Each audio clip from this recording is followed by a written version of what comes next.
السلام علیکم بچوں، کیسے ہیں آپ؟ امید ہے کہ آپ سب خیریت سے ہوں گے۔ تو پیارے بچوں، آج ہم جیم کے خاندان کے چوتھے اور آخری حرف خے کے بارے میں پڑھیں گے۔ تو آج کا ہمارا عنوان ہے خے۔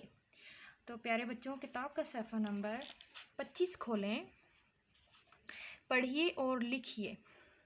خے خا خرگوش، خے خا خربوزہ، خے خا خیمہ، خے خا خوبانی، خے خا خط۔ ایک دفعہ پھر پڑھیے میرے ساتھ۔ خے خا خرگوش، خے خا خربوزہ، خے خا خیمہ، خے خا خوبانی، خے خا خط۔ ایک دفعہ پھر پڑھیے میرے ساتھ۔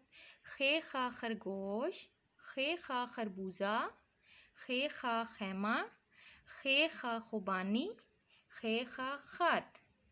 اب میں آپ کو خے کی کہانی سناتی ہوں۔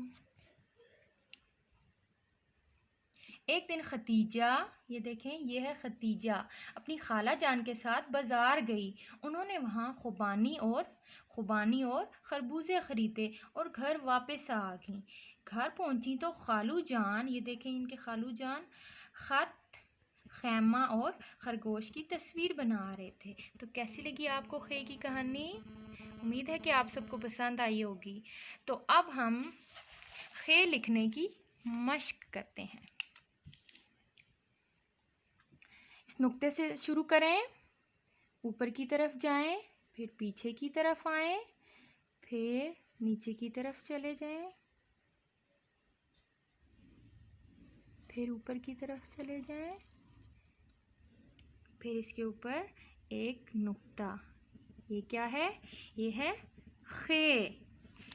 خے سے خا سے خرگوش، خرگوش ہے نیک، خا کے اوپر نقطہ ایک۔ خے خا۔ اوکے، شکریہ۔